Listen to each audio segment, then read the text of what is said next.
Welcome to mid day debate. నేను విజయ్. ఆంధ్రప్రదేశ్లో ప్రతిపక్షాల కార్యకలాపాలు వేగవంతమవుతున్నాయి. తెలుగుదేశం పార్టీ అధ్యక్షులు చంద్రబాబు నాయుడు ఇప్పటికే వరుస బహిరంగ సభలు నిర్వహిస్తున్నారు. రేపటి నుంచి చంద్రబాబు సతీమణి భువనేశ్వరి కూడా ప్రజల్లోకి వెళ్తున్నారు. నిజం గెలవాలి పేరుతో కార్యక్రమాలు చేపడుతున్నారు. అటు నారా లోకేష్ ఇప్పటికే విస్తారంగా పర్యటన చేస్తున్నారు. టీడీపీ జనసేన కలిసికట్టుగా ముందుకు వెళ్లేందుకు వీలుగా సైకిల్, గాజు గ్లాసు గుర్తులతో కూడిన సంయుక్త లోగోను కూడా ఆవిష్కరించారు.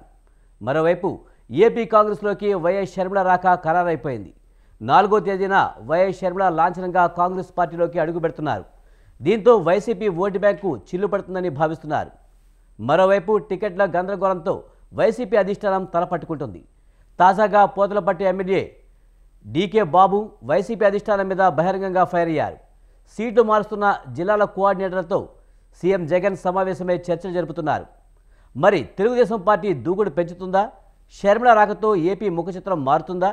వైసీపీ ఎలా ఎదుర్కోబోతుందన్న విషయాల్ని ఇవాటి మిడ్ డే డిబేట్లో చర్చిద్దాం.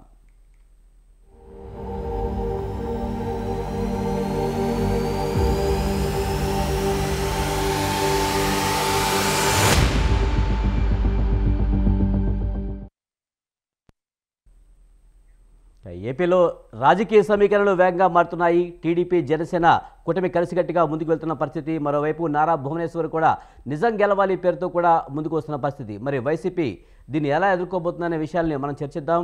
మనతో పాటు నారాయణమూర్తి గారు, వైసీపీ రాష్ట్ర అధికార ప్రతినిధి మనతో ఉన్నారు. ఆయనతో మాట్లాడదాం. నారాయణమూర్తి గారు నమస్తే అండి.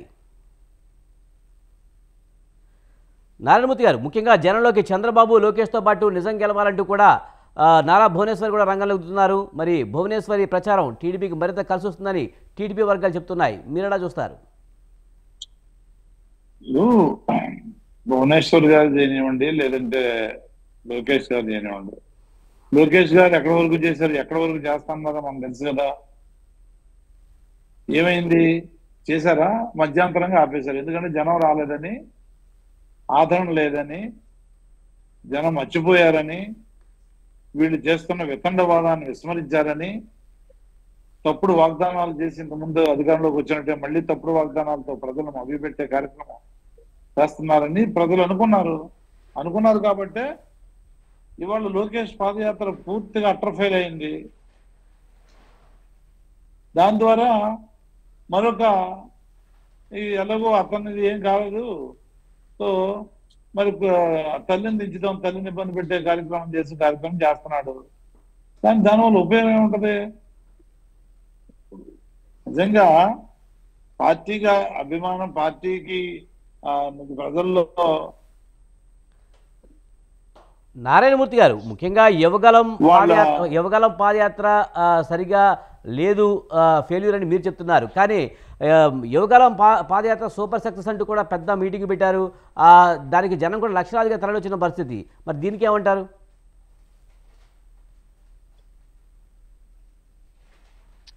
యువగలం ఎలా జరిగిందో మాకు తెలుసు కదా. లక్షలాదిగా వచ్చారా, వేలాదిగా వచ్చారా మనం చూడలేదా? చూసాం కదా. చూసిన తర్వాత కూడా ఇంకా లక్షలాది వేలాది అంటే మీరు ప్రతిపక్ష పార్టీ కనుక మీరు ఆ విధంగా మాట్లాడుతున్నారా? నిజంగానే జనంలో వేవ్ లేదని మీరు బయటికి కలరింగ్ ఇస్తున్నారు, కానీ నిజంగా బయట చాలా వేవ్ ఉందని టీడీపీ వాళ్ళు అంటున్నారు. మరి వాళ్ళు అంటారు, వాళ్ళు అనకపోతే వాళ్ళు బతకలేదు కదా. అంటే వాళ్ళ మాటలు వాళ్ళని, మీ మాటలు మీ అంటారా? వాస్తవాలు చెప్పరా? వాళ్ళు అనలేకపోతే మాకు ప్రజలు అసలు విశ్వసించట్లేదు, మమ్మల్ని ప్రజలు పట్టించుకోవట్లేదు, మేము చీటింగ్ చేసామని చెప్పి నమ్ముతున్నారు ప్రజలు. 2014లో అలా చీట్ చేసే అధికారులు నమ్ముతారని చెప్తారు. వాళ్ళు చెప్పరు కదా. చెప్పరు కాబట్టి వాపుని పలుపన్నట్టుగా చెప్పాలి. చెప్తే దాన్ని ప్రజలు అరకొరగా ఎక్కడైనా నమ్మితే కాస్త కోస్త ఓటు ఉంటది అనేటటువంటి కార్యక్రమం చేస్తున్నారు తప్ప అదర్వైజ్ అసలు ప్రజల్లో ఆ పార్టీకి ఏమాత్రం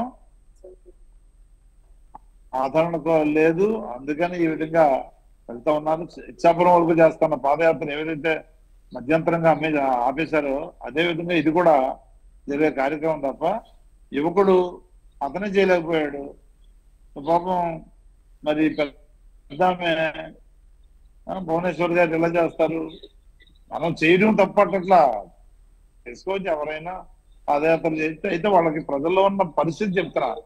ప్రజల్లో ఉన్న ఏదైతే అవకాశం ఉందో అవకాశం గురించి చెప్తున్నా. కానీ నారా భువనేశ్వరి కనుక బయటకు వచ్చి వాళ్ళకి నిజం గెలవాలంటూ కూడా గతంలోనే కొంతవరకు సింపతి అయితే కొట్టారు. కానీ ఇప్పుడు కూడా నారా భువనేశ్వరి బయటికి రావడంతో కొంత సెంటిమెంట్ రేజ్ అయ్యే అవకాశం లేదా? గతంలో చంద్రబాబుని అన్యాయంగా అరెస్ట్ చేశారనే విషయంలో కొంత సింపతి వచ్చింది. ఇంకా సింపతి అలాగే కంటిన్యూ అయ్యేలాగా ప్లాన్ చేస్తుందంటారా టీడీపీ? సింపతి ఏమాత్రం రాలేదు. సింపతి వచ్చిందనేది పూర్తి అవాస్తవం. ఎందుకంటే ప్రజలంతా కూడా మనం ఏదైనా తప్పు చేస్తే పోలీసులు అరెస్ట్ చేస్తారు, కోర్టులు జైలుకి పంపిస్తారు అనేది వాళ్ళు నమ్మిన పరిస్థితి. సో సింపతి అనేది అసత్యం. సింపతి అనేది రాలేదు. అయితే ఇవాళ వీళ్ళు ఏంటంటే దాన్ని ప్రజలు మరొకసారి తీసుకెళ్దాం అనేటువంటి కార్యక్రమం చేస్తా ఉన్నారు. ఆ రోజే ఆయన హెలికాప్టర్లో తరలిస్తాం, మీ వయసు రీత్యా మీరు పెద్ద మనిషి అని చెప్పేసి, మీ క్యాడర్ రీత్యా అని చెప్పి ప్రభుత్వం వీళ్ళు దాన్ని పూర్తిగా వ్యతిరేకించి ఏదో డ్రామాలు చేద్దాం దారిని వెళ్ళేటప్పుడు అని చెప్పేసి దారి మార్గాన్ని వెళ్ళారు. కారులో వెళ్ళడానికే వాళ్ళు ఇది చేశారు, పట్టుబట్టారు. పోనీ అలాగే వెళ్ళారు. వెళ్తే ఏమైంది? ఎవ్వరు అసలు రోడ్డు మీద రాలా. 40 సంవత్సరాల ఇండస్ట్రీ అని చెప్పుకునే ఇతను దారంటే అరెస్ట్ చేసి తీసుకెళ్తా ఉంటే కూడా పోలీసు వారు అసలు ఏమాత్రం ప్రజల్లో ఆదరణ లేదు. ఆదరణ ఉంటే ఆలోచించుండాలి. ఆ రోజు రాకుండా ఈ రోజు ఎట్లా వస్తారు? ఈ రోజు అసలు రారు. ఆయన వెళ్తేనే రాలేదు, వాళ్ళు కొడుకు వెళ్తే రాలేదు, మరి భువనేశ్వర్ వెళ్తే వస్తారని నమ్మితే అది వాళ్ళు విద్యతకు వదిలేయాలి. ప్రజలు ఏమాత్రం కూడా విశ్వసించరు, ప్రజలు నమ్మటం లేదు. రైట్ నారాయణమూర్తి గారు, మనతో పాటు ఇంకా పురుషోత్తమ రెడ్డి గారు రాజకీయ విశ్లేషకులు, అలాగే నవీన్ కుమార్ రెడ్డి గారు ఏపీ కాంగ్రెస్ అధికార ప్రతినిధి మనతో ఉన్నారు. వారితో కూడా మాట్లాడదాం. పురుషోత్తమ రెడ్డి గారు నమస్తే అండి. నమస్తే అండి సార్. జనంలోకి చంద్రబాబు లోకేష్తో పాటు ఇప్పుడు నారా భువనేశ్వర్ కూడా రాబోతున్నారు. భువనేశ్వరి రాకతో టీడీపీకి ఇంకా సింపతి పెరిగే అవకాశం ఉందంటారా? మైలేజ్ వచ్చే అవకాశం ఉందంటారా? నమస్కారం అండి ప్యానెల్లో ఉన్న సభ్యులకు. బేసిక్ గా ఒక రాజకీయ పార్టీ విజయం అపజయం అన్నది అధికారంలో ఉన్న పార్టీ యొక్క వైఫల్యాలు సానుకూలతలు బట్టి ఉంటాయి. బేసిక్ ప్రిన్సిపల్ అది. అధికారంలో ఉన్న వైఎస్ఆర్ కాంగ్రెస్ పార్టీ పట్ల వ్యతిరేకత ఉందనుకోండి, ఆటోమేటిక్ గా అది ప్రతిపక్షానికి అడ్వాంటేజ్ అవుతుంది. సానుకూలత ఉంటే మనం ఎన్ని ప్రయోగాలు చేసినా కూడా ఏమి చేయలేము. ఇది ప్రిన్సిపల్ గా ఉంటుంది. అయితే నారా భువనేశ్వర్ గారు ఎవరు? రామారావు గారి కూతురు, చంద్రబాబు నాయుడు గారు సతీమణి, అట్లే బ్రాహ్మణి గారు రామారావు గారికి మనవరాలు, బాలకృష్ణ గారి కూతురు. ఒక సమాజంలో గుర్తింపు కలిగినటువంటి వ్యక్తుల యొక్క కుటుంబాల నుంచి వచ్చిన వాళ్ళు. సహజంగా వాళ్ళు వస్తే ఆ మేరకు అది ఆ పార్టీకి అడ్వాంటేజ్ గానే ఉంటుంది. ఇప్పుడు చంద్రబాబు నాయుడు గారు, లోకేష్ గారు 100 నియోజకవర్గాలు తిరుగుతారు. 75 మిగిలిపోతాయి కదా. 2-3 నియోజకవర్గాలు సెంటర్ లో పబ్లిక్ మీటింగ్ పెడతారు. అదే ఇప్పుడు భువనేశ్వర్ గారు, బ్రాహ్మణి గారు వచ్చారనుకోండి, వాళ్ళు కూడా మిగిలిన నియోజకవర్గాలకు వెళ్ళడానికి ఒక వెసులుబాటు వస్తున్నారు. ఎవరంటే వాళ్ళు పోతే పార్టీ ఉంటే కావచ్చు, కానీ ఆ పార్టీలో ప్రజలందరూ కానీ లేదా ఆ పార్టీని అభిమానించే వాళ్ళు కానీ ప్రజాదరణ గుర్తింపు ఒకటి ఉండాలి కదా. భారత సమాజం ఫ్యూడల్ సమాజం, వ్యక్తి చుట్టూ, కుటుంబాల చుట్టూ, ఇమేజ్ చుట్టూ తిరుగుతూ ఉంటుంది. సహజంగా రామారావు గారు కూతురు అంటే ఒక గౌరవం, గుర్తింపు ఉంది. వారు వచ్చినప్పుడు సహజంగా వాళ్ళని అభిమానించే వాళ్ళు కాదు, ప్రజలు కూడా ఈ భువనేశ్వరి రామారావు గారి కూతురు, చంద్రబాబు నాయుడు గారి గుర్తింపు అయితే ఉంది కదా. సహజంగా అది ఆ పార్టీకి అడ్వాంటేజ్. అంటే వాళ్ళు ప్రచారం చేయడం ద్వారా సానుభూతి వస్తుందని అన్న కానీ బేసిక్ గా ఆ పార్టీకి అది అడ్వాంటేజ్. డిసడ్వాంటేజ్ ఎట్ అవుతుంది? ఇంకొక ఇద్దరు నాయకులు ప్రచారం చేస్తున్నప్పుడు ఇంకొక ఇద్దరు యాడ్ అయితే అది అదనపు ప్రయోజనమే కదా. ఇప్పుడు జగన్మోహన్ రెడ్డి గారు ఒక్కరే తిరిగారు, వారితో పాటు శర్మిల గారు, వారితో పాటు విజయమ్మ గారు, వారితో పాటు భారతి గారు తిరిగితే అదనంగా ఆ పార్టీకి ప్రయోజనం తప్ప నష్టం రాదు. అట్లే తెలుగుదేశానికి కూడా వీళ్ళిద్దరూ తిరగడం ద్వారా ఖచ్చితంగా ఆ పార్టీకి అదనపు ప్రయోజనం ఉంటుంది తప్ప నష్టం అయితే ఉండదు. కానీ గెలిపించేది, ఓడిచ్చేది మాత్రం అధికార పార్టీ మీద ఉన్న సానుకూల ప్రతికూల అంశాలే ఉంటాయనేది నాకు నచ్చింది. పురుషోత్తమ రెడ్డి గారు, మీరు చెప్పినట్టుగానే చంద్రబాబు అలాగే ఎన్టీఆర్, చంద్రబాబు భార్యగా ఎన్టీఆర్ కూతురుగా కూడా ఆమెకు గుర్తింపు ఎంతో కొంత ఉన్నప్పటికీ కూడా బయట అంత ఫేమ్ లేదు. ఎప్పుడు కూడా ఆమె బయటకు వచ్చి మాట్లాడే సందర్భం లేదు. చంద్రబాబు జైల్లో ఉన్నప్పుడు మాత్రమే భువనేశ్వర్ బయటకు వచ్చారు, నిజం గెలవాలంటూ కూడా ప్రజల్లోకి వచ్చారు. అంటే ఆమె వాయిస్ వినిపించినప్పుడు కొంతవరకు కూడా సానుభూతి అనేది కొంత రేజ్ అయింది. ఆ సానుభూతి కంటిన్యూ చేయాలనేది టీడీపీ ప్రయత్నిస్తున్నట్టుగా అనిపిస్తూ ఉంది.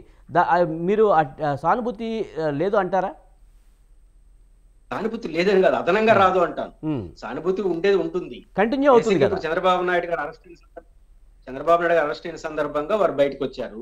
ఇప్పుడు చంద్రబాబు గారు బయటే తిరుగుతున్నారు కదా, కొత్తగా సానుభూతి రాదు. ఉండొచ్చు భువనేశ్వర్ గారి మాటల ద్వారా, ఆమె చెప్పే విషయాల ద్వారా కొంచెం అదనపు ప్రయోజనం ఉంటుంది. భువనేశ్వర్ గారు రావడం ద్వారా రాజకీయాల్లో మార్పు రాదు. ఇప్పుడు శర్మిల గారు వచ్చారు, రాజకీయాలు మారిపోయినాయా? అయితే విజయమ్మ గారు వచ్చారు, రాజకీయాలు మారిపోయినాయి. అదనపు అడ్వాంటేజ్ ఉంటుంది, ఎందుకంటే ఎక్కువ మందికి చెప్తారు కదా, ఎక్కువ సభలో పెట్టి వివరిస్తారు కదా, అది ఉంటుంది. ఇప్పుడు చంద్రబాబు గారు అరెస్ట్ అయిన కారణంగా సానుభూతి, అది ఆ పార్ట్ అయిపోయింది. ఇప్పుడు వారు బయట చంద్రబాబు గారే ఉన్నారు, ఆ సానుభూతితో మంచి చెడ్డ ఆయన సభల ద్వారానే వస్తాయి. కాబట్టి భువనేశ్వర్ గారు రావడం ద్వారా ఒక ఆ పార్టీకి ఒక స్ట్రెంత్, ఒక బలం అంతవరకు ఉంటుంది తప్ప ఇంకా అదనంగా సానుభూతి కొత్తగా వారు రావడం ద్వారా ఏముండదు. ఖచ్చితంగా వారికి ఉన్న అడ్వాంటేజ్ వారికి. రైట్. నవీన్ కుమార్ రెడ్డి గారు ఉన్నారు మనతో పాటు, కాంగ్రెస్ అధికార ప్రతినిధి, ఆయనతో కూడా మాట్లాడదాం. నవీన్ కుమార్ రెడ్డి గారు నమస్తే అండి. నమస్తే సార్. సార్, ఇప్పుడు ఒకవైపు ఏపీ రాజకీయాల్లో ప్రతిపక్షాలు అయితే చాలా స్పీడ్ పెంచాయి, మరోవైపు వైఎస్ షర్మిల కూడా ఏపీ రాజకీయాల్లోకి ఎంటర్ ఇవ్వబోతున్నారు, కీలకమైన బాధ్యతలు తీసుకోబోతున్నారనే ప్రచారం జరుగుతుంది. ఏపీ రాజకీయాల్లో షర్మిల ముద్ర ఏ విధంగా ఉండే అవకాశం ఉంటుంది?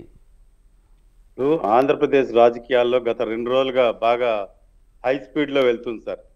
ఎక్కడ చూసినా కూడా చర్చ రాజకీయాల మీద పూర్తిగా డైవర్షన్ అయిపోయింది. రాష్ట్రంలో ఇంతమంది అంగన్వాడీలు, మున్సిపల్ వర్కర్స్ ఆందోళన చెందుతున్నారు. ఒక పక్క అధికార పార్టీ ఎమ్మెల్యేలకి టికెట్లు లేవంటున్నా, వాళ్ళు ఒక పక్క గగ్గోలు పెడుతున్నా కూడా ఈ రోజు మొత్తం అందరూ కూడా వైఎస్ షర్మిల గారి వైపు చూస్తున్నారు.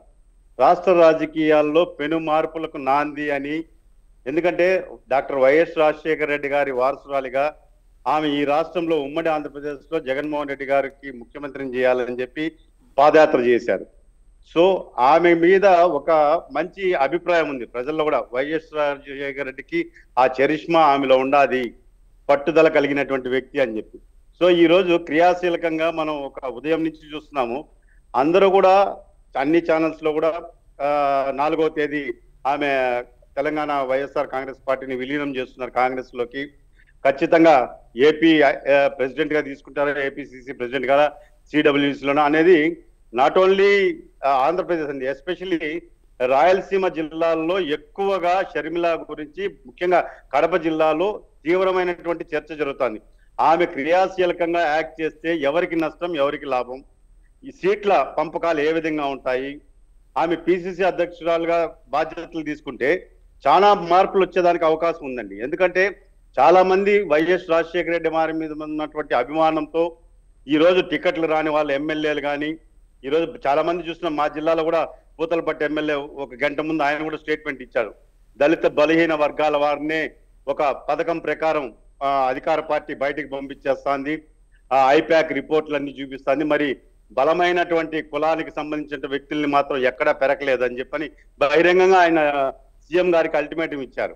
మమ్మల్ని ఎందుకు బయట తప్పు చేశామని చెప్పి మా మీద దుష్ప్రచారం చేస్తున్నారు, మీకు నేను నిజాయితీ నిరూపించుకుంటా, సత్య ప్రమాణాలకి నిలయమైనటువంటి కాణిపాకంకి రండి అని చెప్పి ముఖ్యమంత్రి గారికి ఆ పార్టీ ఎమ్మెల్యేనే చెప్తున్నాడు. సో దీన్ని బట్టి ఓవరాల్ గా చూస్తే ఇప్పుడు మనకు తెలంగాణలో కాంగ్రెస్ పార్టీ ఏ విధంగా అట్టడుగున నుంచి ఒక్కసారిగా వెలుగులోకి వచ్చిందో రేవంత్ రెడ్డి గారి నాయకత్వంలో, పిసిసి కానీ అక్కడ కేంద్రం నుంచి ప్రియాంక గాంధీ గారు, రాహుల్ గాంధీ గారు, సోనియా గాంధీ గారు కలిసి గట్టుగా ప్రయత్నం చేయడము, ఆ మెయిన్ కీలక వ్యక్తులందరూ కూడా ఒకే ప్లాట్ఫామ్ ఇచ్చి ఒకే నినాదంతో కాంగ్రెస్ ని అధికారంలోకి తీసుకురావాలి, ఈ నియంత పరిపాలన. నవీన్ కుమార్ రెడ్డి గారు, ముఖ్యంగా తెలంగాణలో ఉన్న కాంగ్రెస్ పరిస్థితికి, ఏపీలో ఉన్న కాంగ్రెస్ పరిస్థితికి చాలా డిఫరెన్స్ అయితే ఉంది కదా. రాష్ట్ర విభజన తర్వాత అయితే కంప్లీట్గా కాంగ్రెస్ అయితే ఛత్తీస్గఢ్ పరిస్థితి మనం ఏపీలో చూసాం. తర్వాత ఒక్క ఎలక్షన్స్లో కూడా కనీసం డిపాజిట్లు కూడా రాని పరిస్థితి. ఇటువంటి పరిస్థితుల్లో ఏపీలో కాంగ్రెస్ రావాలంటే షర్మిల ఒక్క అమ్మాయి రావడం వల్ల అవుతుందా? లేదు సార్, ఇప్పుడు షర్మిల గారితో పాటు కేంద్ర నాయకత్వం కూడా రంగంలోకి దిగుతుంది. ఇటువైపు తెలంగాణ నుంచి ఏదైతే సంక్షేమ కార్యక్రమాలు రేవంత్ రెడ్డి గారు వచ్చిన తర్వాత, అదేవిధంగా కర్ణాటకలో ఏ విధంగా ఇచ్చిన మాటకు కట్టుబడి వాళ్ళు అమలు చేస్తున్నారు. ఇప్పుడున్నటువంటి ప్రభుత్వాలు ఎలక్షన్ల టైంలో అధికార పార్టీ కానీ ప్రతిపక్ష పార్టీ కానీ అమలు కానీ హామీలు ఇచ్చేశారు. ఈ రోజు రాష్ట్రం అంతా కూడా రావణ కాష్టంగా మారిపోయింది. మీరు చూస్తున్నారు, ఏ జిల్లాలో చూసినా, ఏ పట్టణంలో చూసినా ధర్నాలతో దద్దరిల్లిపోతాంది. కార్మికులంతా వచ్చేసారు, రేపు వాలంటీర్లు వస్తున్నామంటున్నారు. ఈ విధంగా వీళ్ళందరూ ఎందుకయ్యా మీరు ఇంత ఈ సమయంలో ఎలక్షన్ సమయంలో రోడ్ల మీదకి వచ్చారంటే, మాకు ఎన్నికల సమయంలో పాదయాత్రలో హామీలు ఇచ్చారు, ఈ రోజు పుణ్యకాలం పూర్తవుతుంది, మాకు ఎప్పుడు హామీలు నెరవేరుస్తారని నిలదీస్తున్నారు. సో ఈ సమయంలో కాంగ్రెస్ అనేది మాట తప్పని పార్టీ. ఎందుకంటే ఈరోజు తెలంగాణలో చూస్తున్నారు, కర్ణాటకలో చూస్తున్నారు. ఈ రోజు ఈ కాంగ్రెస్ ఉంటే అన్ని వర్గాల ప్రజలకు కూడా ఖచ్చితంగా ఇందిరమ్మ రాజ్యం వస్తుంది, బడుగు బలహీన వర్గాలు ముఖ్యంగా న్యాయం జరుగుతుంది అన్నటువంటి నమ్మకం, విశ్వాసంతో ఆ నమ్మకాన్ని ఎవరైతే డాక్టర్ వైఎస్ రాజశేఖర రెడ్డి గారు గతంలో కాంగ్రెస్ ప్రభుత్వంలో ముఖ్యమంత్రిగా ఆయన మాటకు కట్టుబడి ఆరోగ్యశ్రీ గాని ఏ పథకం అన్నా తీసుకోండి, అది కాంగ్రెస్ ప్రభుత్వం ఇచ్చిన పథకాలే కాబట్టి. రాజశేఖర రెడ్డి కాంగ్రెస్ గవర్నమెంట్ లో ఉన్నప్పుడు కొన్ని సంక్షేమ పథకాలు ప్రవేశపెట్టారు, అలాగే ఆయనకి చాలా పెద్ద ఫేమే వచ్చింది. కానీ ఇప్పుడు వైఎస్ రాజశేఖర రెడ్డి మా బ్రాండ్ అనే విధంగా కూడా వైఎస్ఆర్సీపీ చెప్తుంది. మరి కాంగ్రెస్ దాన్ని ఎలా తీసుకుంటుంది?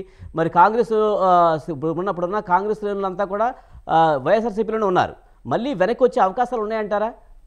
ఖచ్చితంగా చూడండి, రేపు రాబోయే రోజుల్లో షర్మిల గారు 4వ తేదీ పార్టీని విలీనం చేసిన తర్వాత ఈ రాష్ట్రంలో రాజకీయాలు చాలా వేగంగా మార్పులు వస్తాయండి. చాలా మంది సీనియర్స్ ఎవరైతే ఉన్నారో అధికార ప్రతిపక్ష పార్టీలలో వీళ్ళందరూ కూడా ఈ రోజు కాంగ్రెస్ వైపు చూస్తున్నారు.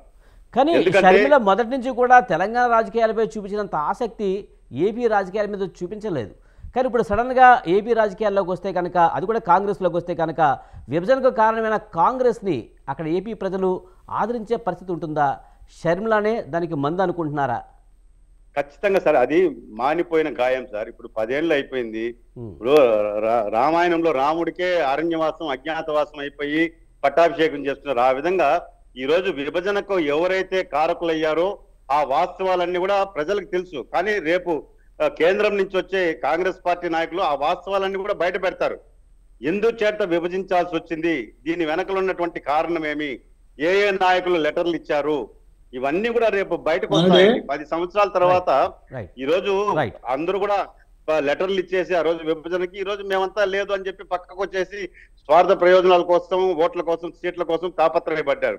కానీ కాంగ్రెస్ ఆ రోజు వీళ్ళు ఇచ్చిన లెటర్లను ఆధారంగా చేసుకొని విభజించడం జరిగింది. సో ఈ రోజు ప్రజలకు వచ్చి అది వాస్తవాలు బహిర్గతం చేస్తుంది. రేపు చేసిన తప్పును కూడా ఒప్పుకోవాలి, కాంగ్రెస్ కూడా ఒప్పుకుంటుంది. దీనికి కారకులైన వాళ్ళని కూడా బయటకు తీస్తుంది, ఎవరెవరు దీన్ని ప్రోత్సహించారు అనే దాని మీద. రైట్ మనతో పాటు సప్తగిరి ప్రసాద్ గారు, టీడీపీ అధికార ప్రతినిధి కూడా ఉన్నారు, ఆయనతో కూడా మాట్లాడదాం. సప్తగిరి ప్రసాద్ గారు నమస్తే అండి. సార్ నమస్కారం సార్, మీకు ఈ ప్యానెల్లో ఉన్న పెద్దలందరికీ కూడా నా హృదయపూర్వక నమస్కారం సార్. జనంలోకి చంద్రబాబు, లోకేష్ తో పాటు భువనేశ్వర్ వస్తున్నారు, మరోవైపు కాంగ్రెస్ లోకి షర్మిల వస్తున్నారు. రాజకీయ పరిణామాలు అయితే వేగంగా మారుతూ ఉన్నాయి. ఈ పరిణామాన్ని ఎలా చూస్తారు మీరు? సార్ ముందుగా షర్మిలమ్మ కాంగ్రెస్ పార్టీలోకి రావాలనుకోవటం ఆమె యొక్క వ్యక్తిగత అభిప్రాయం. ఆమె ఏ పార్టీలోకి పోవచ్చు, ఏ పార్టీలోనే చేరొచ్చు, ప్రచారం చేయొచ్చు. It's totally her individual decision. వద్దనడానికి మేమెవరు, కాదనడానికి ఇంకొకరు. It's totally her individual. దీనివల్ల లాభ నష్టాలు ఎవరికి అనేది బేరీజీ వేసుకుంటే తప్పకుండా జగన్మోహన్ రెడ్డి గారు నష్టపోతారు. ఎందుకంటే షర్మిలమ్మ is daughter of Rajasekhara Reddy.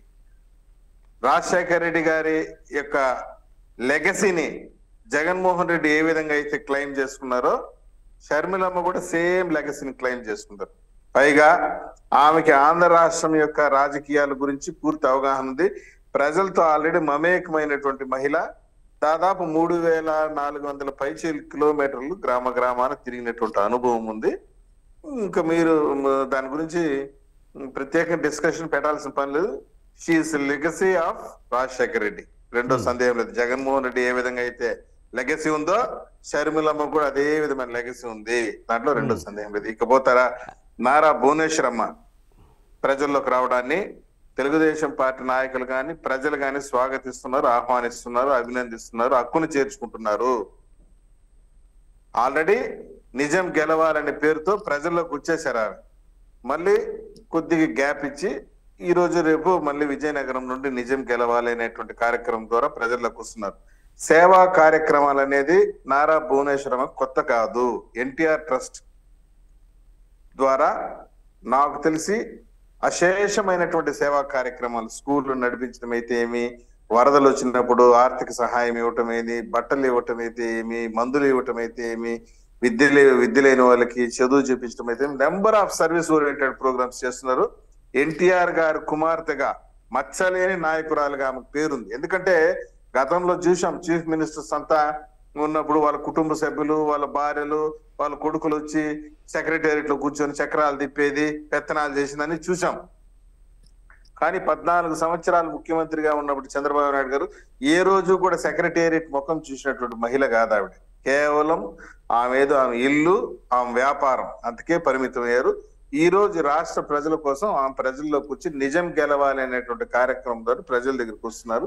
ప్రజలు ఆదరిస్తున్నారు, అభిమానిస్తున్నారు. నేను ఒకటే చెప్తున్నాను సార్, ఈ రాష్ట్రంలో ఎవరైనా కానీ స్వేచ్ఛగా తిరిగి ఎన్నికల ప్రచారం ఎవరి పక్షానైనా నిర్వహించుకునేటువంటి అవకాశం, అధికారం ఉంది. ఇప్పుడు రాజశేఖర రెడ్డి గారి పక్షాన ప్రచారం చేసుకున్నారు. ఇప్పుడు జగన్మోహన్ రెడ్డి పక్షాన వాళ్ళ చెల్లెలు ప్రచారం నిర్వహించారు, వాళ్ళ అమ్మ ప్రచారం నిర్వహించారు, వాళ్ళ సతీమణి ప్రచారం నిర్వహించారు. రైట్ సత్యగిరి ప్రసాద్ గారు, మనం ఇంకా మాట్లాడదామంటే ఒక బ్రేకింగ్ న్యూస్ వచ్చింది. మనం బ్రేకింగ్ న్యూస్లోకి వెళ్దాము. వైసీపీకి దాడి వీరభద్రరావు రాజీనామా చేశారు. గుడివాడ అమర్నాథ్తో ఉన్న వైరుధ్యాలు, వైసీపీ అధిష్టానం పట్టించుకోకపోవడం లాంటి కారణాలతో దాడి వీరభద్రరావు వైసీపీకి రాజీనామా చేస్తున్నట్టు తెలుస్తోంది. కొద్ది రోజుల్లో జనసేన అధినేత పవన్ కళ్యాణ్ సమక్షంలో జనసేనలో చేరే అవకాశం కనిపిస్తుంది. మరింత సమాచారాన్ని మా ప్రతినిధి ప్రదీప్ అందిస్తారు. ప్రదీప్, వైసీపీకి దాడి వీరభద్రరావు రాజీనామా చేసినట్టు తెలుస్తుంది, పూర్తి సమాచారం ఏంటి? వరుసగా వైసీపీ నాయకులు అయితే వైసీపీకి రాజీనామా చేస్తున్నారు. ఇదే నేపథ్యంలో అనకాపల్లి జిల్లా ముఖ్యమైన నాయకుడు దాడి వీరభద్రరావు వైసీపీకి రాష్ట్ర ప్రధాన కార్యదర్శిగా ఉంటూ, అలాగే వైసీపీ పార్టీలో మరింత ముందు రోజులు గతంలో చాలా వరకు వైసీపీ పార్టీలో చాలా కష్టపడి కూడా వైసీపీ పార్టీ అధికారంలోకి రావడానికి ఎంతో కీలక పాత్ర వహించిన ఎవరైతే దాడి వీరభద్రరావు ఎవరైతే ఉన్నారో వైసీపీకి అయితే రాజీనామా చేసినట్టు తెలుస్తుంది. ప్రధానంగా ఏదైతే దాడి వీరభద్రరావుని కూడా వైసీపీ అధిష్టానం కొద్ది రోజుల నుంచి పట్టించుకోకపోవడం, అలాగే ఐటీ మినిస్టర్ గుడివాడ అమర్నాథ్ ఆయనకి పడపడంతో ఇలాంటి రాజీనామా చేశారంటూ కూడా వినపడుతుంది. అయితే తెల్లారి నుంచి కూడా దాడి వీరభద్రరావు అనుచరులతో కూడా రాష్ట్ర సమావేశాలు నిర్వహించి ఎవరైతే దాడి వీరభద్రరావు వెనకాల ఉన్న కార్యకర్తలందరినీ వాళ్ళ నిర్ణయం తీసుకొని కూడా జనసేన పార్టీలోకి చేరుతున్నట్టు కూడా తెలుస్తుంది. అయితే జనసేన అధ్యక్షుడు పవన్ కళ్యాణ్ సమీక్షంలో కూడా దాడి వీరభద్రరావు అయితే జనసేన పార్టీలో చేరుతారంటూ కూడా తెలుస్తుంది. విజయ్, అయితే వరుసగా వైసీపీ నాయకులు అయితే ఉత్తరాంధ్రలో అయితే పార్టీకి అయితే రిజైన్ చేస్తున్నట్టు కూడా తెలుస్తుంది.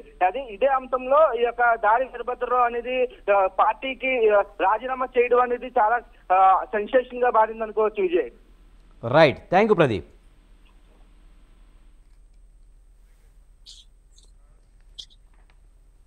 రైట్, సత్యగిరి ప్రసాద్ గారు, వైసీపీకి దాడి వీరభద్రరావు గారు రాజీనామా చేశారు. ఇప్పుడు మనం బ్రేకింగ్ న్యూస్ కూడా చూసాము. వరుస రాజీనామాల నేపథ్యంలో ఒకవైపు టీడీపీ వరుస యాత్రలతో టీడీపీకి కొంతవరకు కలిసి వచ్చే అవకాశం ఉంది. వైసీపీ ఖాళీ అయిపోతా ఉంది. ఇప్పుడు వెంటిలేటర్ పైన ఉన్న పార్టీని కాపాడేయడానికి ఏదైనా ప్రయత్నం చేయొచ్చు. Already YCP మార్చురి చేరిపోయింది. మార్చురిలో ఉన్న పార్టీ అది, ఇంకా దాన్ని బతికించడం కష్టము. తల్లి వెళ్ళిపోయింది, చెల్లి వెళ్ళిపోయి వేరే పార్టీలో చేరబోతా ఉంది. ఇప్పుడు దాడి వీరభద్రరావు గారు రాజీనామా చేశారు. వినండి, అందరూ వెళ్ళిపోతారు. నేను ఒకటి చెప్తాను, ఏం జరగబోతుందంటే రేపు పొద్దున జగన్మోహన్ రెడ్డి ఓడిపోతే చివరికి సజ్జల రామకృష్ణారెడ్డి గారు కూడా జగన్మోహన్ రెడ్డి ఫోన్ ఎత్తరు. జగన్మోహన్ రెడ్డి గారు సజ్జల రామకృష్ణారెడ్డి గారు ఫోన్ చేస్తే ఈ ఫోన్ తాత్కాలికంగా పని చేయటం లేదని అంటుందో, లేకుంటే బ్లాక్ లిస్ట్ లో పెడతారు. ఇది పక్కాగా జరుగుతుంది, మీకేం సందేహం లేదు. ఎందుకంటే జగన్మోహన్ రెడ్డి యాటిట్యూడ్ అటువంటిది. ఆయన ఎవరు ఏమడలేరు, ఎవరు కలిసి పనిచేయలేరు. ఇప్పుడు చూడండి, నా పార్టీ కార్యకర్తలు అనుకున్నటువంటి వాలంటీర్లే తిరుగుబాటు చేస్తున్నారు. 3 రోజుల ముందు ఆందోళనకు బాట పట్టారు. నీ వాలంటీర్లు, నీ పార్టీ కార్యకర్తలు అనుకునే వాళ్ళే నీ పైన తిరుగుబాటు చేశారు. నా గుండె జగన్ జగన్ అని గుట్టుకుంటున్నటువంటి ఉండవల్లి శ్రీదేవి గారు రివర్స్ అయ్యారు. నా గుండె జగన్ జగన్ అని గుట్టుకుంటుందన్న దళిత ఎమ్మెల్యే ఉండవల్లి శ్రీదేవి గారు రివర్స్ అయ్యారు. చిత్తూరు జిల్లా పూతలపట్టు ఎమ్మెల్యే ఎంఎస్ బాబు గారు తిరుగుబాటు చేశారు. దళితులకు తీవ్ర అన్యాయం జరుగుతుంది, జగన్మోహన్ రెడ్డి దళితులు అమ్ముకుంటాడు, దళితుల ఆత్మగౌరవాన్ని దెబ్బతీస్తాడు, నన్ను ఆర్థికంగా దివాలా ఇచ్చాడు, నేనే తప్పు చేయలేదు, రమ్మనండి కాణిపాక విఘ్నేశ్వరుడి దగ్గర ప్రమాణం చేసేదానికి రమ్మని చెప్పి మా చిత్తూరు జిల్లా దళిత ఎమ్మెల్యే పూతలపట్టు ఎమ్మెల్యే ఎంఎస్ బాబు పిలిచాడు. నేను అడుగుతున్నాను, అంత ధైర్యమే ఉంటే రమ్మనండి కాణిపాకానికి. జగన్మోహన్ రెడ్డి గారికి తీరుబాటు లేకుండా ఆయన తరఫున పెద్దిరెడ్డి రామచంద్ర రెడ్డి గారిని ఒట్టేయమనండి. టోటల్ వైసీపీ ఖాళీ సార్, ఎవరు ఉండరు. ఒక జగన్మోహన్ రెడ్డి ఏకాకిగా మిగులుతాడు. ఎందుకంటే అతని యాటిట్యూడ్ అటువంటిది, అతని యొక్క హెడ్ స్ట్రాంగ్నెస్ అటువంటిది. విజయసాయి రెడ్డి గారు కూడా కొన్నాళ్ళ పాటు పార్టీకి దూరంగా ఉన్నారు. ఇప్పుడు ఇంతకు ముందు లాగా యాక్టివ్ రోల్ ప్లే చేయటం లేదు. వాడుకొని వదిలేయటం అనేది జగన్మోహన్ రెడ్డికి చాలా సులభము, సర్వసాధారణము. ఇప్పుడు వాళ్ళ చెల్లె దూరం అయిపోయి కొత్తగా పార్టీ పెట్టి మళ్ళీ ఇప్పుడు కాంగ్రెస్ పార్టీలోకి రాబోతున్న వార్తలు వస్తున్నాయి. 4వ తేదీలో కాంగ్రెస్ పార్టీ చేరుతున్నట్టు న్యూస్ ఉంది. వాళ్ళ చెల్లి తోడబుట్టినట్టు చెల్లి రక్త సంబంధికురాలే వెళ్ళిపోతా ఉంటే ఈయన యాటిట్యూడ్ నచ్చక దాడి వీరభద్రరావు వెళ్ళిపోవటము, ఎంఎస్ బాబు వెళ్ళిపోవటము, నా గుండె చీల్చి చూడండి లబ్డబ్ అని పుట్టుకోదు, జగన్ జగన్ అని పుట్టుకుంటుంది అని ఉండవల్లి శ్రీదేవి వెళ్ళిపోవటం, ఆల రామకృష్ణారెడ్డి గారు తిరుగుబాటు చేయటం, సొంత సామాజిక వర్గం ఎమ్మెల్యేలు ముఖ్యంగా చూడండి, కోటమిరెడ్డి శ్రీధర్ రెడ్డి గారు, ఆయన ఎవరు మేకపాటి చంద్రశేఖర్ రెడ్డి గారు, ఆనం నారాయణ గారు, వాళ్ళు ఒక 1 by 1 వెళ్ళిపోతున్నారు. జగన్మోహన్ రెడ్డి కష్టకాలంలో తను ఎత్తిపోయిన మోసినటువంటి వర్గాలు ఇవన్నీ వాళ్ళందరూ కూడా వెళ్ళిపోతున్నారు. జగన్మోహన్ రెడ్డి ఈ రోజు ముఖ్యమంత్రి పీఠం పైన కూర్చున్నారంటే తన సొంత సామాజిక వర్గం మరి దళిత సామాజిక వర్గం బాగా కష్టపడి పనిచేసింది. ఈ రోజు ఆ 2 సామాజిక వర్గాలే దూరం అయిపోతున్న పరిస్థితి. కాబట్టి ఒకటి చెప్తాను సార్, కరెక్ట్ గా 80 రోజుల తర్వాత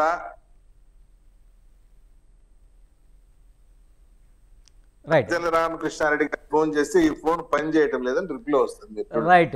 నారాయణమూర్తి గారు, మీరెలా చూస్తారు? వైసీపీ వరుస రాజీనామాలు చూస్తే ఒకవైపు వైసీపీ వీక్ అవుతున్నట్టుగా కనిపిస్తుంది, మరోవైపు ఇక్కడ ప్రతిపక్షాలు కూడా పుంజుకుంటున్నాయి. ఎలా చూస్తారు మీరు?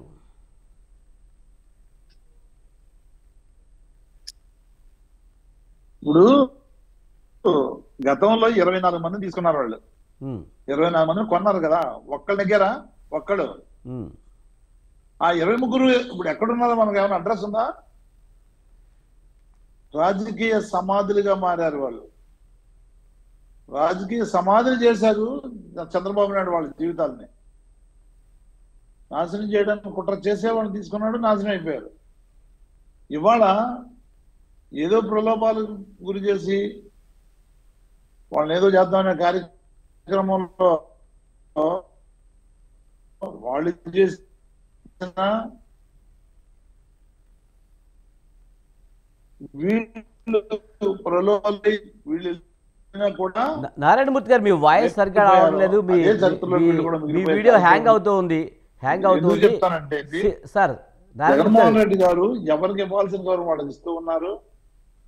జగన్మోహన్ రెడ్డి గారు ఎవరికి ఇవ్వాల్సిన గౌరవాన్ని వాళ్ళకి ఇస్తూనే ఇవాళ బీసీ, ఎస్సీ, ఎస్టీ, మైనార్టీలకి, బడుగు బలహీన వర్గాలందరికీ కూడా, అట్టడుగు ఉన్న అన్ని వర్గాలకి కూడా పెద్దపీట వేసి ముందుకు తీసుకొచ్చే కార్యక్రమం చేస్తా ఉన్నారు. ఇవాళ ఒకళ్ళిద్దరి గురించి మనం మాట్లాడుతున్నారు వీళ్ళు పోయిన వాళ్ళు, కానీ ఇవాళ కొన్ని వేల మందిని కొత్త నాయకుల్ని, కొత్త నాయకత్వాన్ని తయారు చేసిన ఘనత జగన్మోహన్ రెడ్డి గారిది.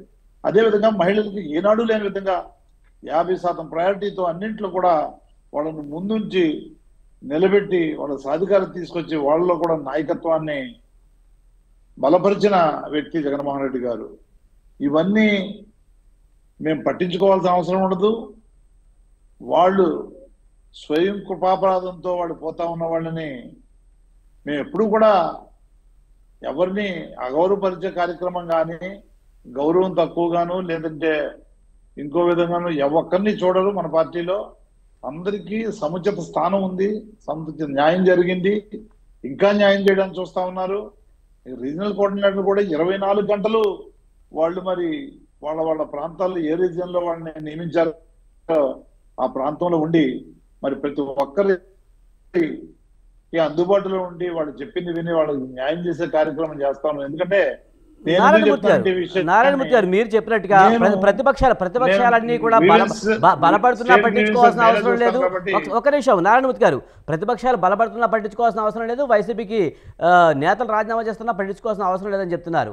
కానీ షర్మిల జగనన్న వదిలిన బాణం రివర్స్ అవుతుంది అనే వ్యాఖ్యానాలు వినిపిస్తున్నాయి, దానికేమంటారు?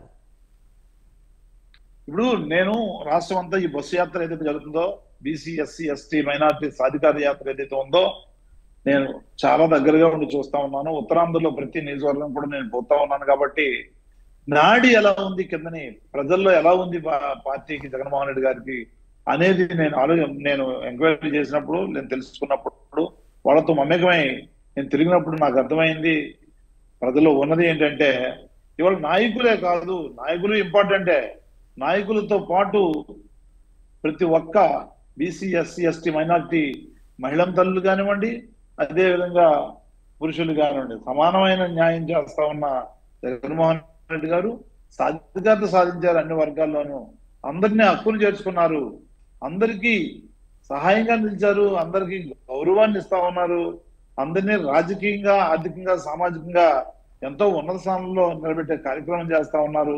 దానికి ప్రజలంతా కూడా జగన్మోహన్ రెడ్డి గారితో ఉన్నారు కాబట్టి మరి షర్మిల రాకని మీరు ఎలా చూస్తారు? కాంగ్రెస్ పార్టీలోకి వస్తే షర్మిల కొంతవరకు వైసీపీకి డ్యామేజ్ జరగబోతుంది, వైసీపీ ఓటింగ్ ని కాంగ్రెస్ వైపు మళ్లించే అవకాశం ఉందనే వార్తలు వస్తున్నాయి. మరి దాన్ని ఎలా ఎదుర్కోబోతుంది వైసీపీ? ఎట్టి పరిస్థితుల్లోనూ కూడా వైసీపీ యొక్క ఓట్లు గానీ లీడర్షిప్ గానీ అటు వెళ్లే అవకాశం ఉండదు. ప్రజలు ఎవరిని విశ్వసించే అవకాశం లేదు. ఎందుకంటే వాళ్ళు చేసిన అన్యాయం ఆంధ్రప్రదేశ్ కి తీరని అన్యాయం, మర్చిపోయే అన్యాయం కాదు అది, అంత చిన్న అన్యాయం కాదు అది. ఒక నమ్మక ద్రోహం చేశారు, చాలా దారుణమైన పరిస్థితులు క్రియేట్ చేసి మొండాన్ని వదిలేసి తలకాయనట్టు వదిలేసి మరి విభజన అడ్డగోలుగా చేసిన కార్యక్రమం ప్రజలందరికీ తెలుసు. అది ఇప్పుడే మానిపోయే గాయం కాదు, మాసిపోయే గాయం కాదు. తప్పనిసరిగా మరొకసారి ఆ పార్టీకి బుద్ధి చెప్పడానికి ప్రజలు సిద్ధంగా ఉన్నారు. వాళ్ళకి ఇప్పుడు ఏదో 0.5% ఏదో ఓట్లు ఉన్నాయి. ఆ ఓట్లు కూడా ఈ ఎలక్షన్ లో పడే అవకాశం లేదు. తప్పనిసరిగా ప్రజలు ఆలోచించి తీర్పిస్తారని తెలుసు. అంటే నారాయణ ఒకప్పుడు కాంగ్రెస్ అంటే రాజశేఖర రెడ్డి అంటే కాంగ్రెస్ అన్నట్టుగా ఉండేది. వాళ్ళ వారసులుగా ఉన్న జగన్మోహన్ రెడ్డి కొత్తగా పార్టీ పెట్టుకుని ముఖ్యమంత్రి అయ్యారు. ఇప్పుడు అదే కాంగ్రెస్ పార్టీలోకి రాజశేఖర రెడ్డి వారసురాలుగా, కాంగ్రెస్ పార్టీలో ఉన్న రాజశేఖర రెడ్డి వారసురాలుగా షర్మిల అందులోకి ఎంటర్ అవడంతో కొంతవరకు కాంగ్రెస్ శ్రేణులన్నీ మళ్ళీ కలిసే అవకాశం లేదంటారా? ఇప్పుడున్న వైఎస్ఆర్సీపీ మొత్తం కూడా కాంగ్రెస్ పార్టీ నాయకులే ఉన్నారు కనుక వాళ్ళంతా వెనక్కి వచ్చే అవకాశాలు ఉన్నాయని వ్యాఖ్యానాలు వినిపిస్తున్నాయి.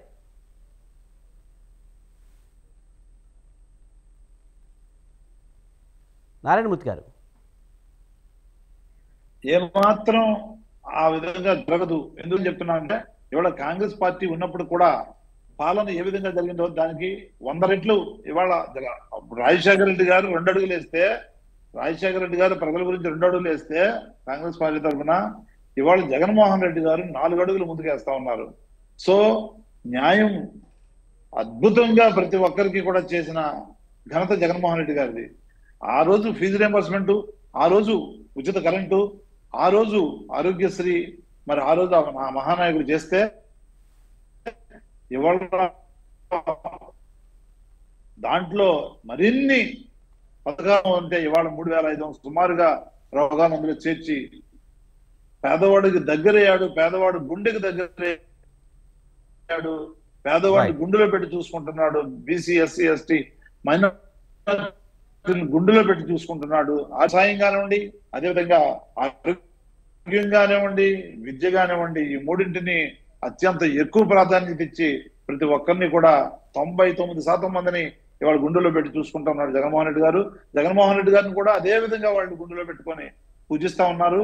జగన్మోహన్ రెడ్డి గారు వాళ్ళకు దేవుడిగా కనిపిస్తా ఉన్నాడు కాబట్టి ఆయన మీద ఎవరు దాడి చేసినా, ఆయన మీద ఎవరు ఇది చేసినా కూడా వ్యతిరేకించిన ప్రజలు ఓటు హక్కు, ఓటు అనేటటువంటి ఆయుధంతో వాళ్ళని తునాతునకలు చేస్తారు అని చెప్పేసి ప్రజలు సిద్ధంగా ఉన్నారని చెప్పి చెప్పడానికి నేను సిద్ధంగా ఉన్నాను.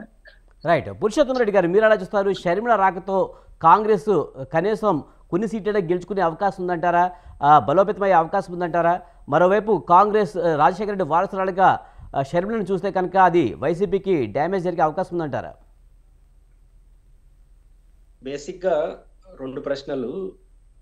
దాడి వీరభద్రరావు గారు రాజీనామాని ఇప్పుడు మీరు ప్రస్తావించారు, వార్తలు విన్నాము. దాడి వీరభద్రరావు కాదండి, సంక్రాంతి వరకు ఇంకా చాలా మంది రాజీనామా చేస్తారు. కేవలం దాడి వీరభద్రరావు గారికి ఆగదు, ఇంకా చేస్తారు. సంక్రాంతి వరకు వైసీపీలో రాజీనామాలు ఉంటాయి. సంక్రాంతి తర్వాత జనసేన, తెలుగుదేశం రాజీనామాలు స్టార్ట్ అవుతాయి. అంటే ప్రాబ్లం ఎందుకు వస్తుందంటే, ఇప్పుడు జగన్మోహన్ రెడ్డి పార్టీ ఎందుకు రాజీనామాలు వస్తున్నాయి? వాళ్ళేమో జగన్మోహన్ రెడ్డి పరిపాలన పట్ల నచ్చకో లేదా ఇబ్బంది పడో ప్రజల కోసం చేసిన వాళ్ళు కాదు. సీట్ల పంపకాల్లో తేడాలు రావడం వల్ల రాజీనామాలు చేస్తున్నారు. టికెట్లు రాలేదు. ఇప్పుడు దాడి వీరభద్రరావుకైనా, మా జిల్లాలో పూతలపట్టు ఎమ్మెల్యేకైనా, ఆళ్ల రామకృష్ణారెడ్డికైనా, ఉండవల్లి శ్రీదేవికైనా ఇదే. కాబట్టి ఇంకా చాలా మంది 50-60 అంటున్నారు మీడియా. ఇంకా 50-60 మంది మార్చేస్తే టికెట్ రాని వాళ్ళు ఏం చేస్తారు? రాజీనామా చేస్తారు. కాబట్టి ఈ రోజు వైసీపీలో జరుగుతున్న రాజీనామాలు వాళ్ళ వ్యక్తిగత ప్రయోజనాల కోసం చేస్తున్న రాజీనామాలు తప్ప ప్రజలకు సంబంధం లేదు. రేపు తెలుగుదేశం పార్టీ ఎందుకు స్టార్ట్ అవుతాయంటే వాళ్ళు 30-40 జనసేనకి బీజేపీ అంటున్నారు, బీజేపీకి ఇవ్వాలి కదా, ఇచ్చినప్పుడు అక్కడ తెలుగుదేశం వాళ్ళు ఏం చేయాలి? కాబట్టి వాళ్ళు అప్పుడు స్టార్ట్ అవుతుంది. కాబట్టి ఇప్పుడు జరిగే రాజీనామాలు ప్రజల కోసం కాదు, కానీ జనాల్లోకి ఒక బ్యాడ్ ఇండికేషన్ వెళ్ళిపోతుంది కదా, వైసీపీ వీక్ అవుతుందేమో, వైసీపీలో న్యాయం జరగట్లేదని బయటకు వచ్చి వీళ్ళందరూ మాట్లాడుతుంటే ఏదో జరుగుతుందనేది ప్రజలు మూడైతే మారే అవకాశం లేదంటారా? సంక్రాంతి వరకు అట్లే ఉంటుంది. సంక్రాంతి వరకు వైసీపీ పడిపోతుంది వాళ్ళు స్టార్ట్ అయితే మళ్ళీ వీళ్ళు లేస్తా ఉంటుంది. కాబట్టి రాజీనామాలతో రాజకీయ పార్టీలు ఓడిపోవు గెలవు, ప్రజల్లో వాళ్ళకున్న మంచి చెడ్డ అభిప్రాయాలు ఉంటాయి. ఇది వైసీపీ రాజీనామాలకు సంబంధించి.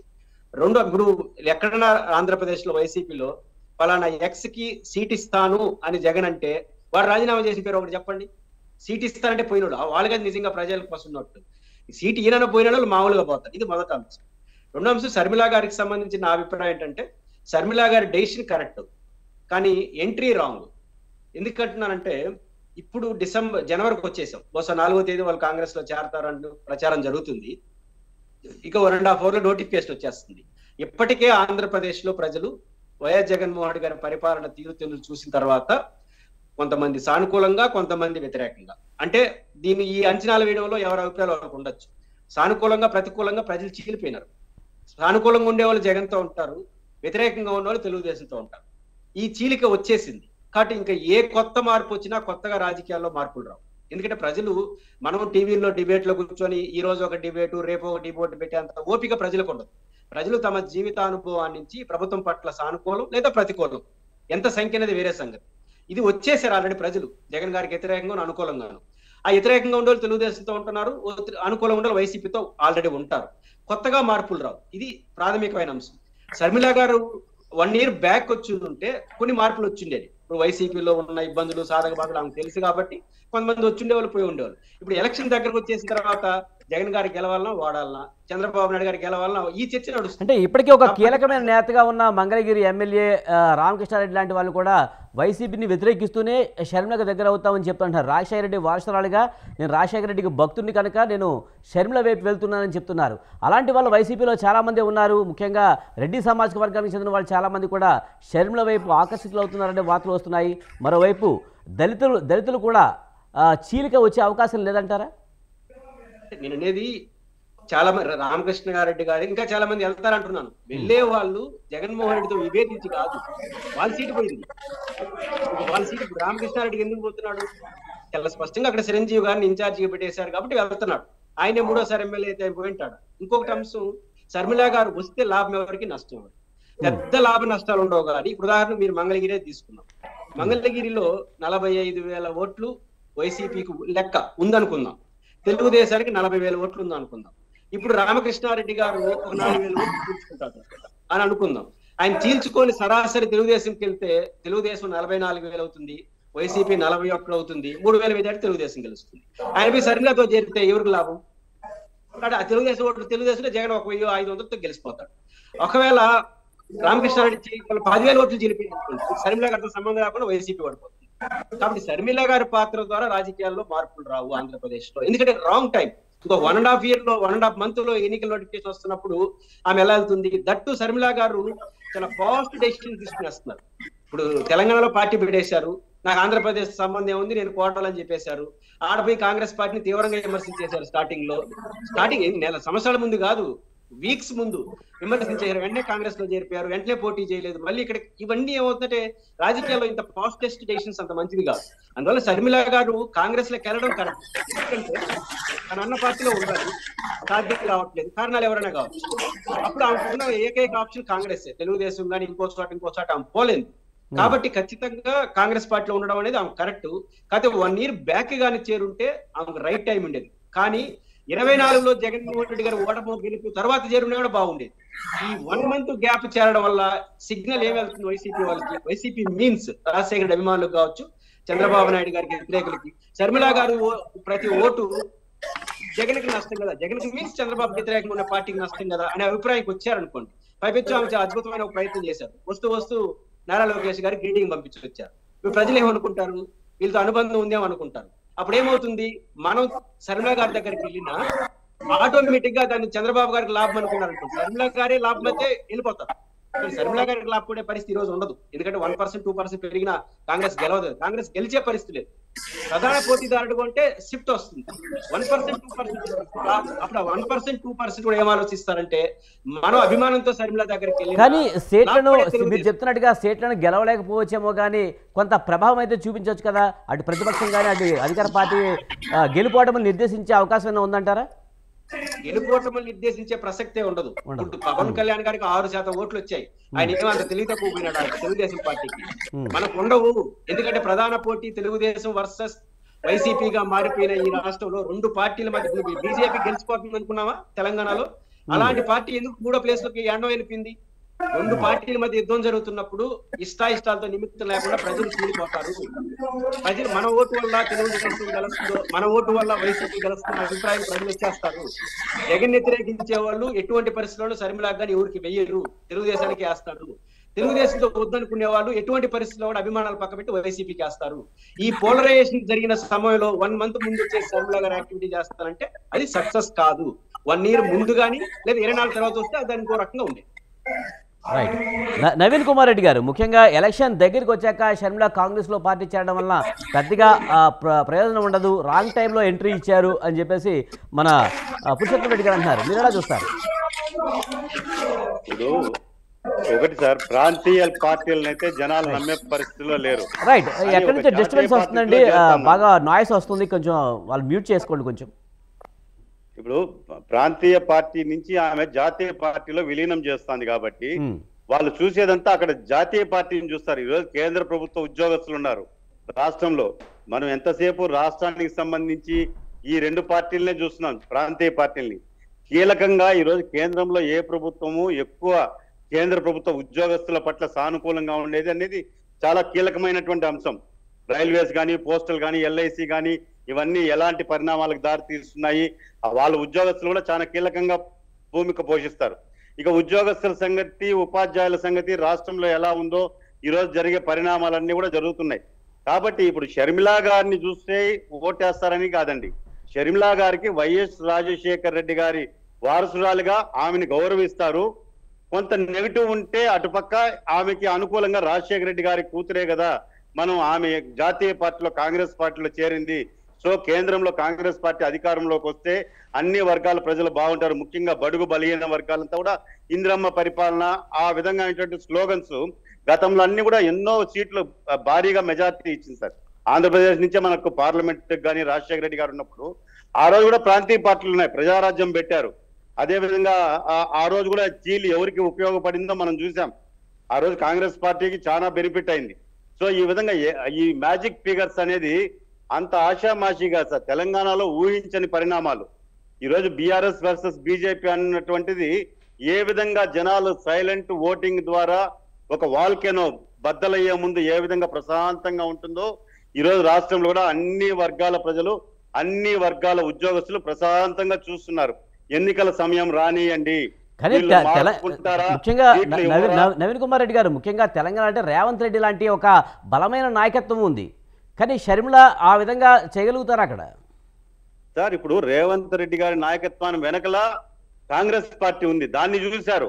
వాస్తవమే, కానీ ఇక్కడ పోరాడే వాళ్ళు ఉండాలి కదా, ఇక్కడ పోరాడే వాళ్ళు ఉంటేనే కదా. అదే మేము చెప్తా. ఇక్కడ మీరు చూడండి, ఈ రోజు నేను పేర్లు చెప్పకూడదు కొంతమంది, ఎందుకంటే చాలా మంది సీనియర్ నాయకులు, ఎమ్మెల్యేలు, ఎందుకంటే వాళ్ళు ఒక పార్టీలో టికెట్ రాలేదు అంటే వాళ్ళంటే ప్రజాస్వామ్యంలో వాళ్ళు కూడా ప్రజాప్రతినిధులే, అందరూ గెలుస్తారని చెప్పి 175 సీట్లు ఎవరు ఇవ్వరండి. ముఖ్యమంత్రి ఇవ్వడు, ప్రతిపక్ష పార్టీ 175 సీట్లు ఇచ్చిన వాళ్ళంతా గెలుస్తారండి. ఈ రోజు వాళ్ళకి టికెట్ లేకపోతే వాళ్ళు వేరే విధంగా ఇంకొక సామాజిక వర్గం వాళ్ళకి తోడవుతుంది, ఇంకొక పార్టీ తోడవుతుంది. ఆ నేరోలో అసలు మా జిల్లాలో 100లో ఎంతమంది గెలిచారో, రాష్ట్ర వ్యాప్తంగా వేలల్లో ఎంతమంది గెలిచారో లిస్ట్ ఉండదండి. ఈ వాస్తవాలని ముఖ్యమంత్రి గారికి తెలుసండి. పక్కాగా స్ట్రాటజీగా ఆయన ఫిగర్స్ కానీ ఆయనకి లైవ్ కనబడుతుంది ఏమేం జరగబోతోంది అనేది. కాబట్టి ఆయన ధైర్యంగా డెసిషన్స్ తీసుకుంటున్నాడు. ఆటోమేటిక్ గా ఈరోజు 40,000 ఓట్ల మెజార్టీ వచ్చినటువంటి ఒక ఎమ్మెల్యేని తొలగించినప్పుడు ఆయన వల్ల 10,000 ఓట్లు ఉండవా అండి? వాళ్ళ సామాజిక వర్గం నుంచి 5,000 ఓట్లు 10,000 ఓట్లు రావా అండి? ఆ 5,000 10,000లో మొత్తం తారుమారు అయిపోతాయండి. గెలుపోటములు అనేది వేలల్లో 100ల్లో ఉంటాయి. మనం లాస్ట్ ఎలక్షన్స్ చూసాం. అది 10,000 ఓట్లు ప్రతిపక్షానికి వెళ్ళే అవకాశం ఉంటుంది కదా. మీరు ఎక్కడికి పోతుంది అనేది ఆ రోజు నేషనల్ పార్టీని చూస్తారు. నేను అదే చెప్తున్నా, జాతీయ స్థాయిలో ఈ రోజు ఉన్నటువంటి ప్రాంతీయ పార్టీలు ఎవరికి మద్దతు ఇస్తున్నారు అనేది కూడా బయటకు వస్తుంది. ఈ రోజు మనము కేంద్ర ప్రభుత్వంతో ఏ ప్రభుత్వం దగ్గరగా అంటకాగుతా ఉంది, వాళ్ళతో లోపాయకారిగా ఒప్పందం కుదుర్చుకొని చేస్తున్నారు అనేది మైనారిటీస్ చాలా దగ్గరగా గమనిస్తున్నారు, బడుగు బలహీన వర్గాలు గమనిస్తున్నారు, అదే క్రిస్టియన్స్ గమనిస్తున్నారు. ఏ ప్రభుత్వం కేంద్ర ప్రభుత్వంతో దగ్గరగా ఉంది, ఏ ప్రభుత్వం కాంగ్రెస్ తో దగ్గరగా ఉన్నది, ఏ ప్రభుత్వాన్ని మనం అధికారంలో ఇక్కడ మన ఒక ఓటు వేస్తే ఇక్కడ మన ఎమ్మెల్యే గెలిస్తే ఏ రాష్ట్రంలో ఏ ప్రభుత్వానికి ఉపయోగపడుతుంది, ఈ ఎమ్మెల్యే ఓటు ద్వారా రేపు కేంద్రంలో ఏ పార్టీ అధికారంలోకి రావాలని ప్రజలు కూడా చాలా విజ్ఞులండి. ఎందుకంటే అంత ఆషామాషి కాదు, ఎవరికి వెయ్యాలి, ఎందుకు వెయ్యాలి, ఈ పరిణామాలు రాష్ట్రంలో పరిణామాలు కానీ ఈ అనేక అంశాలు పరిగణలోకి వస్తాయండి. అధిక ధరలు కానీ, ఇంటి పన్నులు పెంచడం కానీ, అది ప్రభుత్వమా ప్రతిపక్షమా అనేది చూడరు. ఒకడు వ్యక్తిగతంగా ఒక వ్యక్తికి ఇబ్బంది కలిగినప్పుడు, మీరు ఒక పన్ను పెంచినప్పుడు, ఒక కరెంట్ ఛార్జీ పెంచినప్పుడు, నాకు పెరిగింది, నా మీద భారం పడింది, ఏం జరుగుతుంది అభివృద్ధి అనేది ఆలోచిస్తున్నాడు. ముఖ్యంగా యువత ఉద్యోగాల కోసం ఎదురు చూస్తున్నారు. ఎక్కడ ఇండస్ట్రీస్ వస్తున్నాయి, నేను చదివాను, నా బిడ్డలు బీటెక్ చదివారు, పక్క రాష్ట్రాలకు ఎందుకు పోతున్నారు, ఈ రాష్ట్రంలో ఎందుకు మాకు ఉద్యోగ అవకాశాలు కల్పించడం లేదు అనేది ఇవన్నీ కూడా చేప కింద నీరులా పోతా ఉంటుందండి. ఎక్కడ ఎవ్వరూ మాట్లాడడం లేదండి. ఈ రోజు ఎందుకండి అధికార పార్టీ నాయకులు కానీ ప్రతిపక్ష పార్టీలు ఏమన్నా చెప్పచ్చేమో మేము ఓటేస్తామని. ఓకే, నవీన్ కుమార్ రెడ్డి గారు, ఏపీలో ఏదైనా ఒక పార్టీకి మద్దతుతో వెళ్లే అవకాశం ఉందా, ఒంటరిగా వెళ్లే అవకాశం ఉందంటారా కాంగ్రెస్ పార్టీ? సార్ ఖచ్చితంగా ఏదైతే ప్రజలకు అనుకూలంగా వ్యవహరిస్తా ఉన్నాయో ఆ పార్టీలతో కేంద్ర నాయకత్వం ఆల్రెడీ చర్చలు జరుగుతున్నాయి. చాలా మంది కూడా ఈ రోజు కేంద్ర ప్రభుత్వం ఏమేమి హామీలు ఇచ్చింది, ఏమేమి అమలు చేయలేదు, ఏ పార్టీ అయితే కమిట్మెంట్ తో పనిచేస్తుంది అన్నటువంటి ఇవి కూడా ప్రాంతీయ పార్టీలు ఆలోచిస్తున్నారు. రేపు ఖచ్చితంగా వాళ్ళతో కలుపుకొని పోయే అవకాశాలు ఉన్నాయండి. రాబోయే రోజుల్లో చాలా పరిణామాలు ఉంటాయండి, చాలా వేగంగా మార్పులు వస్తాయి చూడండి. ఎందుకంటే ఎవరు ఊహించలేదు. అంటే నారా లోకేష్ క్రిస్మస్ గ్రీటింగ్స్ పంపడం కాడి నుంచి అన్ని చూస్తే కనుక ఏమన్నా టీడీపీకి ఏమన్నా దగ్గర అవుతున్నారనుకోవాలా సార్? అది ఇచ్చిపుచ్చుకోవాలనే ధోరణి ఉంటుంది సార్. రాజకీయాల్లో శాశ్వత శత్రువులు ఉండరు, శాశ్వత మిత్రులు ఉండరు. ఈ రోజు కేంద్ర ప్రభుత్వంతో రాష్ట్ర ప్రభుత్వము అన్ని బిల్లుల్స్ కి ఆమోదం తెలుపుతానంటే వాళ్ళు ఏమంటారు అడిగితే, మాకు రాష్ట్రానికి నిధులు ఇస్తాన్నారు కదా, మేము ఇచ్చిపుచ్చుకునే ధోరణి ఉండాలి కదా అంటారు.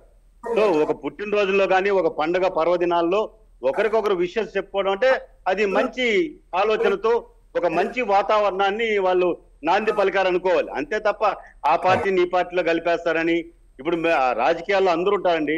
ఒక శుభకార్యానికి పోతే ప్రతిపక్ష పార్టీ ఎమ్మెల్యేలు మాట్లాడతారు మాతో.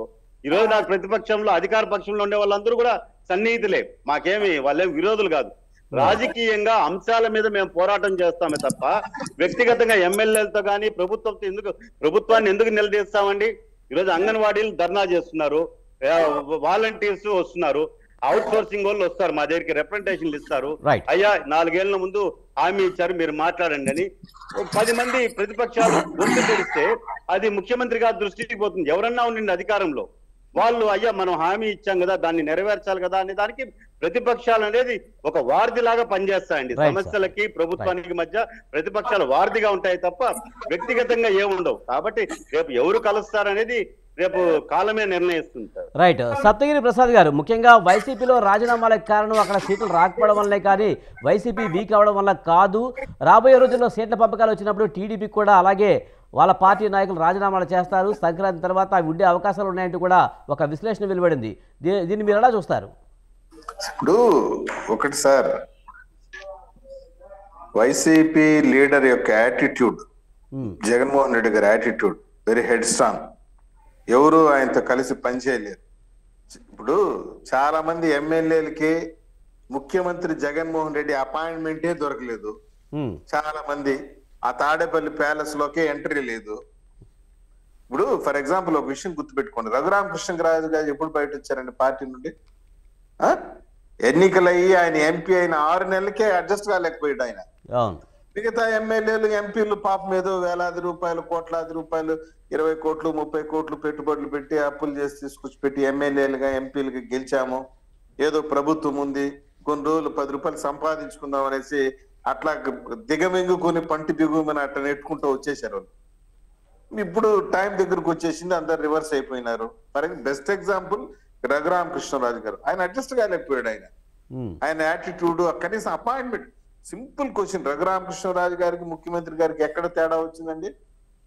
ఓపెన్ గా ఆయనే చెప్పాడు, నా సమస్యలు చెప్పుకోవాలా, నా నియోజకవర్గ ప్రజల సమస్యలు రిప్రజెంట్ చేయాలా, అపాయింట్మెంట్ కావాలంటే కనీసం ఎంపీకి అపాయింట్మెంట్ ఈయన వ్యక్తి అయినా. ఏమండి, ఒక ఎంపీకి ముఖ్యమంత్రి అపాయింట్మెంట్ దొరకడం అంత గొప్ప విషయమా? he should liberally welcome the MP to listen his problems of the constituency. MPK appointment లేదు, ముఖ్యంగా దళిత ఎంపీలకు ఇంటి గేట్ దగ్గర కూడా నిలబడలేని పరిస్థితి. కానీ ఏదేమైనా జగన్ చూసే ఓట్లు వేస్తారు. జగన్ ఇచ్చిన సంక్షేమ ఫలాలు అనుభవించిన ప్రజలందరూ కూడా జగన్కే ఓటు వేయబోతున్నారని వైసీపీ వాళ్ళు చెప్తున్నారు. మరి సంక్షేమ ఫలాలు అనుభవించిన ప్రజలు నిజంగానే వైసీపీ ఇప్పుడు వైసీపీ పార్టీలో ఉండే వాళ్ళ లీడర్లు కానీ వాళ్ళ అధికారులు కానీ చెప్పాలి ఆ మాట, లేకుంటే వాళ్ళకి అధికార ప్రతినిధి పోస్టులు ఉండవు, ఆ నామినేటెడ్ పోస్టులు ఉండవు. ఇంకా వైసీపీలో ఉండి వైసీపీ భజన చేయాల్సిన పరిస్థితి. నేను చెప్తున్నా కదా, ఇంకొక 3 నెలలు కరెక్ట్ గా 80 రోజులు పోతే వైసీపీ ఖాళీ అవుతుంది, ఎవరు ఉండరు. ఆయన ఒకడే కూర్చున్నాడు, ఏకాకిగా ఉంటాడు. రాజకీయాలలో ఆయన అనుకుంటున్నాడు నన్ను చూసి ఓట్లేస్తారు, నా సంక్షేమ పథకాలకు చూసి ఓట్లేస్తారంటే ఈ రోజు రోడ్ల పైన కూర్చున్న ఉద్యోగస్తులంతా ఎవరు? అంగన్వాడీ వర్కర్లు, ఆశా వర్కర్లు, సర్వశిక్ష ఉద్యోగస్తులు, మున్సిపల్ కార్మికులు, వాలంటీర్లు, ఉపాధ్యాయులు, 1 by 1 రోడ్డు పైకి వచ్చేసారు. నీ సంక్షేమ పథకాలు, నీ హామీలన్నీ నెరవేరు, ఎందుకు రోడ్డు పైకి వస్తారంటే వారు? ఎందుకు? ఒకరు కాదు కదా, దాదాపు 5 లక్షల కుటుంబాలు ఈ రోజు రోడ్డు పైన ఉన్నాయి. రైట్ సార్, చూడాలి మరి ఏం జరుగుతుందనేది చూడాలి. Thank you very much Saptagiri Prasad గారు, అలాగే పురుషోత్తమ రెడ్డి గారు, నారాయణమూర్తి గారు, నవీన్ కుమార్ రెడ్డి గారు, థ్యాంక్ యూ వెరీ మచ్ అండి మిడ్ డే డిబేట్లో పాల్గొన్నందుకు. ఇది వాటి మిడ్ డే డిబేట్. చూస్తూనే ఉండండి స్వతంత్ర.